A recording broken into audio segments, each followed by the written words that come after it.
시편 105편과 106편 말씀은 한 쌍으로 있는 성경입니다. 두 시편 모두 이스라엘의 역사를 회고하면서 하나님께 회개하고 또 하나님께 감사하는 내용이 담겨 있습니다. 시편 105편을 보면 아브라함에게 하신 언약, 그리고 이삭, 야곱, 그리고 이스라엘 백성들에게 맺으신 언약을 지키시는 신실하신 하나님을 역사의 기록들을 가지고 언급합니다. 그리고 시편 106편은 언약을 성실하게 이루시는 그 하나님께 불순종하는 이스라엘 백성들을 하나님께서 어떻게 용서하시고 긍휼히 여기시고 다시 회복시키시는가 하는 내용이 담겨져 있습니다. 시편 105편과 106편이 쓰여진 시기를 대다수의 성경학자들이 바벨론 포로 이후로 봅니다. 그 이유는 시편 106편 47절에서 찾는데요. 우리 말씀을 한 번 더 보겠습니다. 시편 106편 47절 같이 읽죠. 여호와 우리 하나님이여 우리를 구원하사 여러 나라로부터 모으시고 우리가 주의 거룩한 이름을 감사하며 주의 영예를 찬양하게 하소서. 아멘. 시편 106편 47절에 보면 우리를 구원하사 여러 나라로부터 모으시고, 지금 이스라엘 백성들이 흩어져 있다는 것을 말씀하죠. 이것을 유진 피터슨 목사님이 지은 우리 메시지 성경으로도 한 번 더 읽기를 원하는데요. 하나님, 우리를 구원하소서. 포로로 잡혀간 우리들을 모아 다시 돌아가게 하소서. 주님의 거룩한 이름에 감사하고 주님을 찬양하는 기쁨에 참여하게 하소서. 오늘 이 본문의 말씀을 통해서 지금 그들이 포로 상황 가운데 있음을, 그들이 자신의 고국에서 떠나 있음을 우리가 알 수가 있습니다. 지금 이스라엘 백성들이 포로 상황 가운데서 이 시편을 지어서 이것으로 하나님을 찬양하고 하나님께 감사했습니다. 그럼 왜 하나님께서는 이 시편을 그들에게 허락하셨는가? 왜 그들이 이 말씀을 기억하고 그리고 이 말씀을 가지고 하나님을 예배하게 하셨는가? 그 이유는 소망을 주시기 위함입니다. 끝날 것 같지 않은 포로 생활 속에서 반드시 하나님 약속하신 것이 이루어진다. 하나님 언약하신 것을 이루신다. 그것을 알려주시기 위해서, 그 소망을 주시기 위해서 이 약속의 말씀을 주셨습니다. 하나님께서는 70년이 지나면, 그들의 포로 생활 70년이 지나면 반드시 그들이 하나님이 약속하신 땅 예루살렘으로 다시 돌아올 것이라고 알려주셨어요. 수많은 선지자들을 통해서 그들에게 예언해 주셨습니다. 그런데 그들이 보기에 그런 날은 오지 않을 것 같아요. 이 고난, 이 고통은 끝나지 않을 것 같아요. 그런 그들에게 하나님께서 지나온 역사를 통해서 그 하나님의 선하심과 하나님의 신실하심을 기억하게 하시고 그들에게 소망을 주시는 겁니다. 바로 어제죠. 벌써 하루밖에 안 됐는데도 오래된 것 같네요. 바로 어제 목요일에 이제 대구에서 하루 종일 꿈나무 꿈 인터뷰가 있었어요. 근데 인터뷰 가운데 한 목사님의 그 기도 제목이 잊혀지지가 않습니다. 이렇게 기도하신다는 거예요. 하나님, 손바닥만한 구름이라도 보여주세요. 하나님, 손바닥만한 구름이라도 보여주세요. 정말 간절히 교회가 다시 일어서길 원하면서 하나님, 손바닥만한 구름이라도 보여주세요. 꿈너머 꿈 지원하게 된 그 동기를 여쭙는데 그 기도 제목을 가지고 기도하고 있고 그 마음으로 지원하셨다는 거예요. 교회를 위해서 이렇게 저렇게 애써 보는데 변화의 가능성, 뭔가 교회가 이렇게 움직일 것 가능성이 잘 안 보이는 이 상황에서 하나님, 손바닥만한 구름이라도 보여주세요. 지금 바벨론 포로 가운데 이스라엘 백성들이 가지고 있는 그 마음이죠. 정말 하나님 약속하신 것이 이루어질까요? 그런 날이 올까요? 하는 그들에게 하나님 소망을 주시기 위해서 이 약속의 말씀을 주셨습니다. 우리가 처한 현실이 내 힘으로 해결할 수 없는 너무 큰 산이 돼서 우리 스스로 너무 무기력해질 때가 있어요. 우울해질 때가 있습니다. 아무리 해도 안 된다. 그런 마음에 우리 스스로 갇힐 때가 있습니다. 그런 그들에게 하나님께서 이 말씀을 통해서 소망을 주십니다. 우리가 믿음 안에서 소망을 가지고 있느냐 없느냐를 알 수 있는, 오늘 본문에 보면 그 아주 강력한 특징이 있어요. 그 특징은 뭐냐면 바로 감사하느냐 감사하지 않느냐 하는 거예요. 소망을 가진 성도는 오늘의 삶에서 감사가 가능해요. 믿음으로 소망을 품은 성도는 오늘 우리에게 주어진 삶 속에서 감사가 가능합니다. 오늘 말씀을 보면 오늘 본문 1절은 이렇게 시작하거든요. 할렐루야 여호와께 감사하라. 그는 선하시며 그 인자하심이 영원하미로다. 그리고 106편 마지막 2절 또한 똑같은 내용입니다. 우리가 주의 거룩하신 이름에 감사하며 주의 영예를 찬양하게 하소서. 여호와 우리 하나님을 영원부터 영원까지 찬양할지어다. 앞서 설명드린 것처럼 이 시편 106편 그리고 앞에 있는 105편 또한 포로 생활 가운데 바벨론 포로로 있으면서 그들이 지은 시라고 말씀드렸어요. 아직 그들이 자유를 얻었고 회복되고 해방된 것이 아니에요. 그런데 그들이 무엇을 노래합니까? 하나님께 감사하고 하나님을 찬양해요. 낯선 이방 땅에서 그 하루를 시작하지만 하나님께 감사하며 찬양으로 나아갑니다. 여러분, 성경이 말씀하시는 감사는 영적인 거예요. 하나님에 대한 믿음 안에서 소망을 가지는 것이 감사이기 때문에 그렇습니다. 이 감사가 우리에게 주시는 소망을 더욱더 견고하게 붙들게 합니다. 오늘 본문에 보면 감사와 찬양은 한 세트예요. 그래서 하나님 감사가 찬양이 되고 또 찬양 안에는 감사로 가득합니다. 불평과 원망하는 마음에는 찬양이 나올 수가 없습니다. 그러나 감사하는 마음은 자연스럽게 찬양이 돼요. 오늘 우리 사랑하는 성도님들과 이 말씀을 나누면서 여러분은 어떤 마음으로 오늘 이 밤에 이 자리에 나오셨든 돌아갈 때는 여러분의 마음에 감사가 가득 차고 그 감사에서 흘러나오는 찬양이 있기를 축원합니다. 오늘 이 밤에 우리 각 심령에 하나님 주시는 감사, 그 감사를 주시기를 소망하면서 오늘 본문에서 주시는 모든 상황 가운데서 우리가 어떻게 감사할 수 있을까? 오늘 시편 106편 바벨론 포로 안에 있으면서도 이들이 어떻게 소망을 잃지 않고 하나님께 감사할 수 있을까? 그 영적인 원리를 살펴보기를 원합니다. 첫 번째는 선하신 하나님을 의지하는 것이라고 성경은 말씀합니다. 1절 말씀 우리 한 번 더 같이 소리내서 읽어보겠습니다. 할렐루야 여호와께 감사하라. 그는 선하시며 그 인자하심이 영원하미로다. 아멘. 네. 지금 시인이 하나님께 감사하는 이유를 두 가지 하나님의 성품으로 말씀하거든요. 하나님의 선하심과 하나님의 인자하심이래요. 하나님께 감사하다고 말하면서 그것이 그는 선하시며 그 인자하심이 영원하다. 하나님의 선하심과 하나님의 인자하심으로 감사의 이유를 말합니다. 저명한 시편의 학자인 데니얼 에스테스 교수님이 계신데 그분의 책에서 오늘 본문을 설명하면서 이런 설명을 하셨어요. 하나님께 감사해야 하는 이유는 그분이 선하시고 그분의 선하심이 이스라엘의 역사를 통해 그분의 신실한 사랑으로 입증되었기 때문입니다. 시편의 나머지 부분에서도 알 수 있듯이 세월은 결코 주님의 선하심을 더럽힐 수 없습니다. 우리가 하나님께 감사해야 되는 이유는 하나님의 선하심이 이스라엘의 역사를 통해서 그분의 신실한 사랑으로 입증되었기 때문이래요. 그래서 지금 하나님께 감사해야 된다고 말하고 있어요. 오늘 본문의 내용은 지금 이 데니얼 에스테스 교수님이 설명한 이 내용을 하나 그대로 다 증명해 주는 내용이에요. 오늘 본문에는 여러 가지 이스라엘의 역사 가운데 드러난 사건들을 보여주거든요. 그 첫 번째 사건이 홍해 사건입니다. 6절부터 12절에 홍해를 마른 땅으로 건넌 사건이에요. 오늘 본문 6절 7절 말씀 보죠. 우리가 우리 조상들처럼 범죄하여 사악을 행하며 악을 지었나이다. 7절 다 같이 읽겠습니다.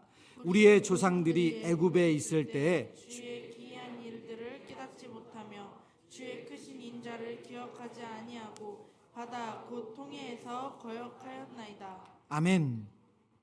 지금 애굽의 노예로 살던 이스라엘 백성들을 하나님께서 10가지 재앙으로 건져주셨습니다.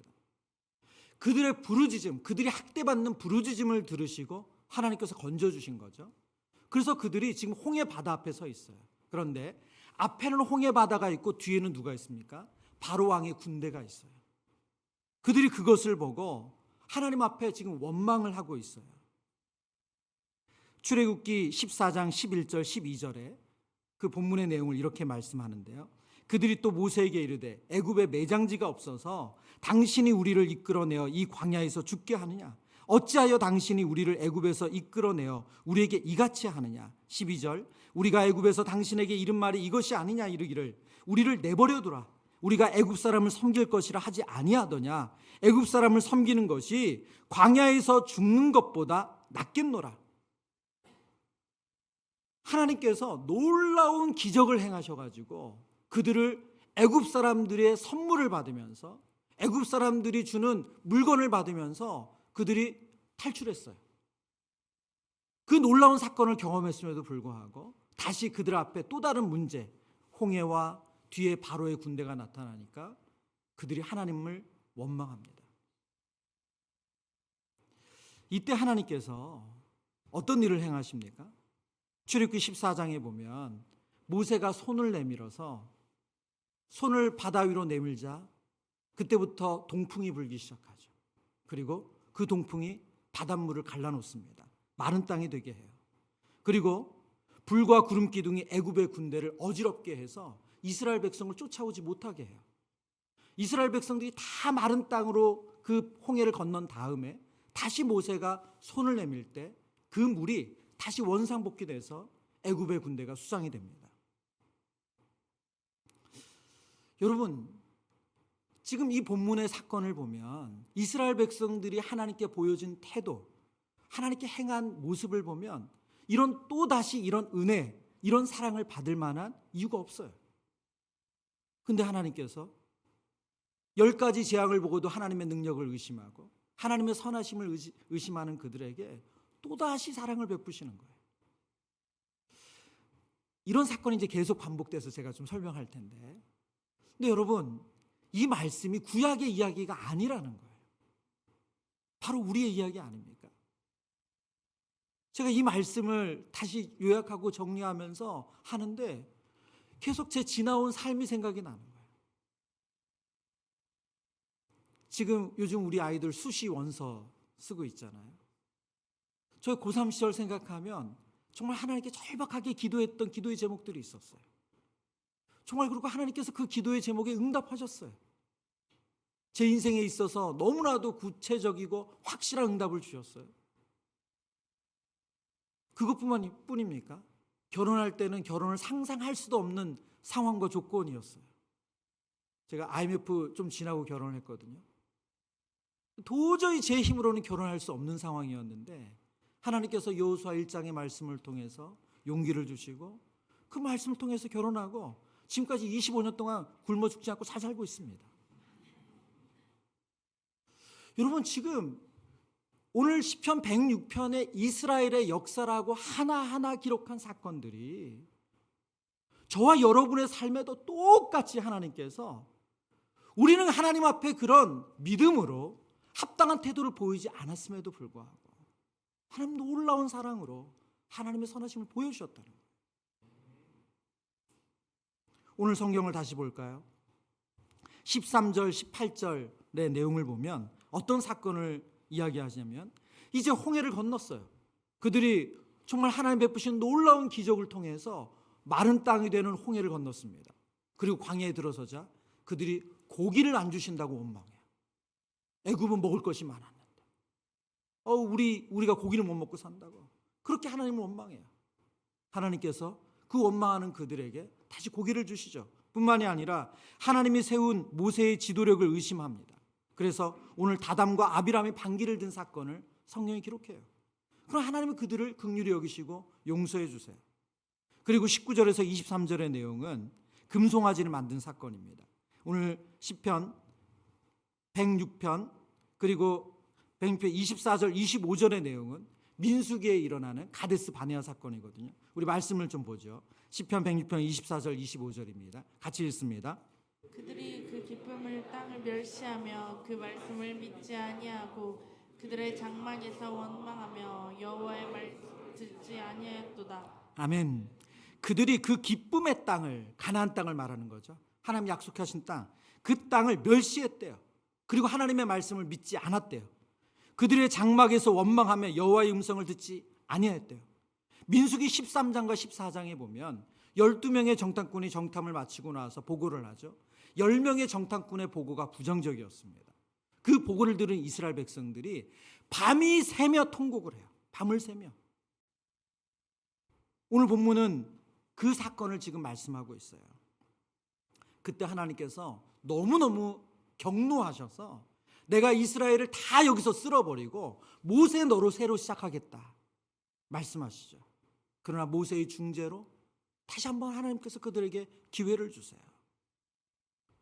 마지막에 있는 사건 28절부터 31절의 사건은 이스라엘 백성이 시딤이라는 곳에 머물 때에 모압 여자와 음행을 한 사건이에요. 이것은 단순히 이방 여인과 동침한 사건이 아니라 그들이 섬기는 바알을 섬긴 사건입니다. 그래서 부올의 산에서 바알을 섬긴다 그래서 부올 바알 사건이라고 이 사건을 명명합니다. 제사장 아론의 손자였던 비느하스가 그렇게 음란한 행위를 하는 그 남녀를 창을 찔러 죽이는 사건으로 그들의 죄악을 끊죠. 그래서 그들이 더 큰 심판을 면할 수가 있었습니다.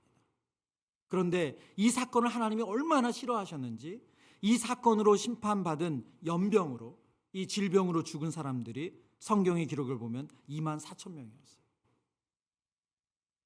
지금 시편 106편은 이스라엘 역사 가운데 있었던 이스라엘 백성들의 불순종, 이스라엘 백성들의 실패, 이스라엘 백성들의 악행을 하나씩 열거해요.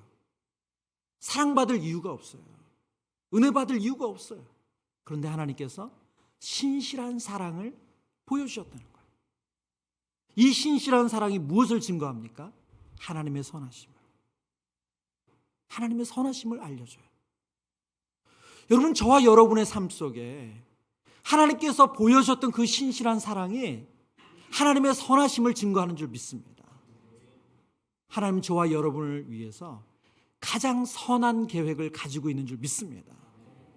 오늘의 해결되지 않는 문제, 오늘의 고난, 오늘의 아픔 속에서 하나님 정말 나를 사랑하시고 나를 위한 좋은 계획을 가지고 있는가 하는 그런 의구심, 그런 원망, 그런 불평이 올라올 때 우리가 오늘 시편 106편에 이스라엘 백성들에게 하나님께서 그들의 불순종 가운데서도 그들을 긍휼히 여기시고 사랑하시고 그래서 하나님의 선하심을 증명해 주신 것처럼 저희의 지나온 삶 속에 하나님이 행하신 사랑을 기억하면서 하나님의 선하심을 확신하는 저와 여러분 되길 축원합니다.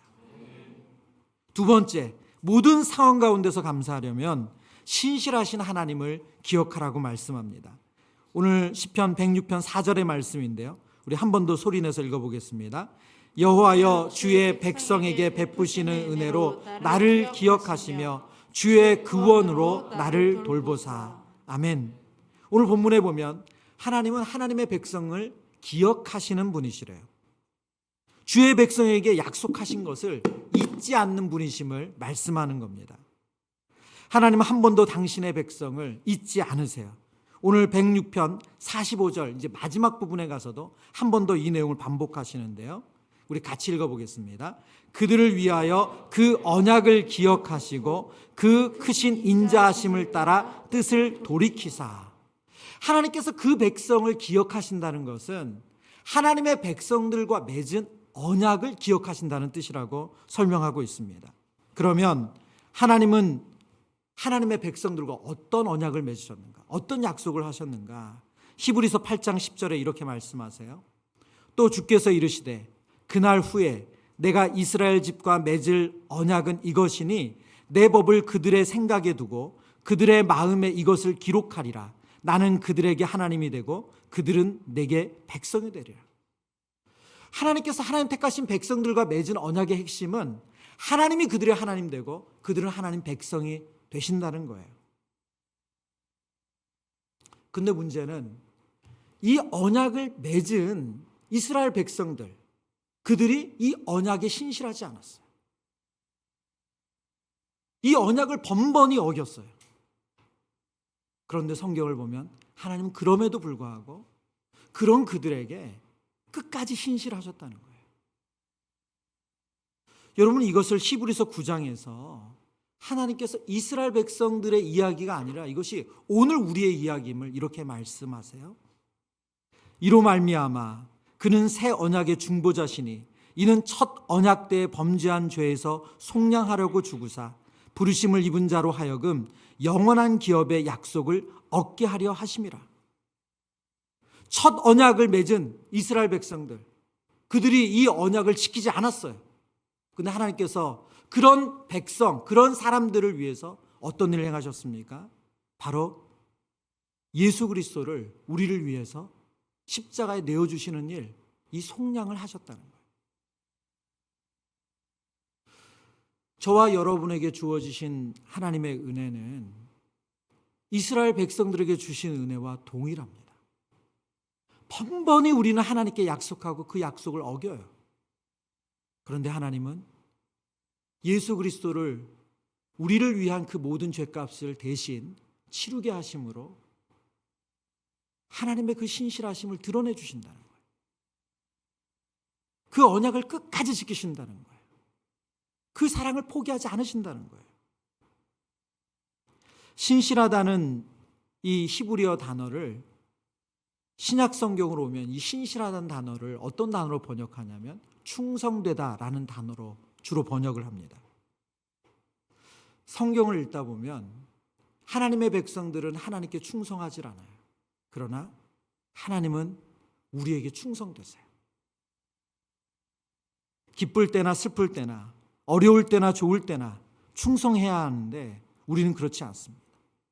그러나 하나님은 저와 여러분에게 충성되세요. 제가 이 말씀을 묵상하는데 수년 전에 만났던 세 가족이 한 분 생각이 났어요. 그분은 이 핸드폰 가게를 운영하시거든요. 여러 인생의 어려움을 거치면서 이제 전도를 받아서 교회에 처음 오셨어요. 근데 이분이 가지고 있는 기질이 어떤 기질이냐면 완벽주의 기질을 가지고 계세요. 그래서 제가 이분이 이제 세 가족이시고 저도 핸드폰을 바꿀 때가 돼서 그분의 가게 가서 제가 핸드폰을 바꿔야 되겠다 하고 그분의 가게를 갔거든요. 그래서 이제 뭐 친절히 상담도 받고 핸드폰도 잘 바꾸고 했어요. 그리고 뭐 그 이후로도 저 핸드폰과 관련된 일이 있으면 그 가게를 종종 갔거든요. 근데 이분이 퇴근을 안 하시는 거예요. 예, 뭐 10시 뭐 거의 퇴근을 안 하세요. 그래서 제가 이제 아니 좀 쉬셔야지. 근데 목사님 제가요 완벽주의 기질이라 잘 못 쉽니다. 모든 것을 혼자서 다 하셔야 된다는 거예요.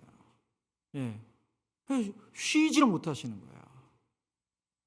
근데 제가 몇 년 전에 다시 그 가게를 방문을 했어요. 이제 분리개척하고 나서 방문했는데 그분이 그 이전과 완전히 달라지셨어요. 그래서 제가 그 가게를 한 2번 가가지고 그분이 있을 때 갔거든요. 왜 그러냐면 문을 일찍 닫으시는 거예요. 그래서 제가 지난번에 왔었는데 문 닫혔어서 제가 못 왔다. 그러니까 목사님 그때 제가 뭐 이런 문을 닫았다는 거예요. 제가 예전에 늦게까지 여시더니 목사님 그때는 그냥 제가 제 힘으로 다 하려고 그랬고요. 요즘은 맡깁니다. 그래서 하시는 말씀이 본인이 시간이 지나놓고 보니까 본인이 아둥바둥 한다고 그게 되는 게 아니더라는 거예요. 그것이 하나님의 은혜였지. 한 날 돌보신 거지. 그래서 어느 순간에는 중요한 일 있으면 그냥 문 닫고 간다는 거예요. 예전에 그게 안 되셨거든요. 근데 그 말씀을 듣는데 너무 고맙고 감사하더라고요. 나에게 신실하신 하나님, 나를 책임지시는 하나님, 그 선하신 하나님의 신뢰가 생기니까 그분의 마음에 평안이 있고 기쁨이 있고 안정감이 있더라고요. 말씀을 정리합니다. 오늘 본문은 기쁠 때, 좋을 때만 감사하는 것이 아니라 우리가 고난이 해결되지 않는 그 상황 가운데서도 감사할 수가 있대요. 그 감사할 수 있는 이유가 뭡니까? 바로 하나님의 선하심을 신뢰하는 거래요. 하나님의 신실하심을 의지하는 거래요. 그러면 고난이 해결되지 않고 여전히 우리가 아픔 가운데 고통 가운데 있지만 그 상황 가운데서도 하나님 주신 약속에 대한 소망이 있기 때문에 감사할 수 있다고 말씀합니다. 오늘 저와 여러분이 기도하는 가운데 하나님께서 이 믿음 지식을 축원합니다. 제가 이 말씀을 이렇게 딱 정리하면서 근데 너무 신기한 것을 발견했어요. 그게 뭐냐면 오늘 본문에 뜬금없이 시편 106편 3절에 이런 말씀이 기록되어 있어요. 같이 읽어보겠습니다.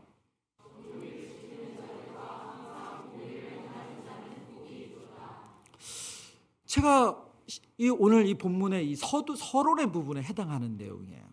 그런데 하나님께서 시편에 복이 있다. 우리 시편 1편에 복 있는 사람은 이라고 똑같은 구절이거든요.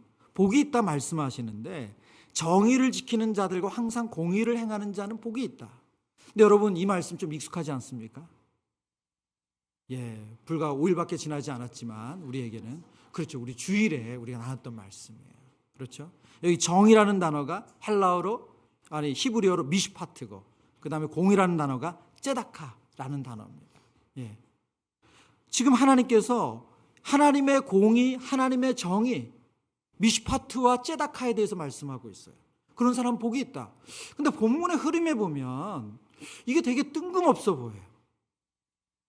근데 여러분 이 말씀을 묵상하는데 너무너무 은혜가 되더라고요. 우리가 하나님의 선하심과 하나님의 신실하심을 믿음으로 하나님의 성품을 닮으면 하나님의 성품을 그대로 닮아서 하나님이 정의와 공의를 행하시는 분인 것처럼 우리도 그런 삶을 산다는 거예요. 우리가 이 땅에서 감사하는 삶을 사는 거, 찬양하는 삶을 사는 거, 그것이 하나님께는 감사와 찬양으로 흘러가지만 이 땅의 사람들에게는 공의와 정의로 나타난다는 거예요. 아픔과 고통 가운데 있는 사람들에게 반드시 돌아가야 될 목, 그게 미슈파트잖아요.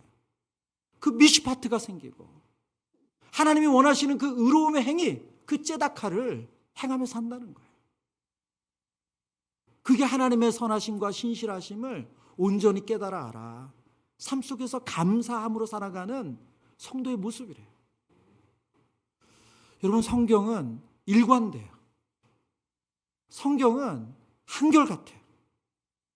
우리가 하나님을 온전히 알면 하나님의 성품이 우리 삶 속에 그대로 드러난 줄 믿습니다. 말씀을 정리합니다. 오늘 고난 가운데 고통 가운데 현실의 어려움은 있지만 우리가 그 속에서도 감사할 수 있다고 말해요. 바로 하나님의 선하심, 하나님의 신실하심을 온전히 의지할 때 그때 하나님께서 저와 여러분의 삶 속에 감사가 넘치게 하시고 그것을 통해서 하나님 주실 약속을 믿음으로 소망할 수 있도록 하시는 줄 믿습니다.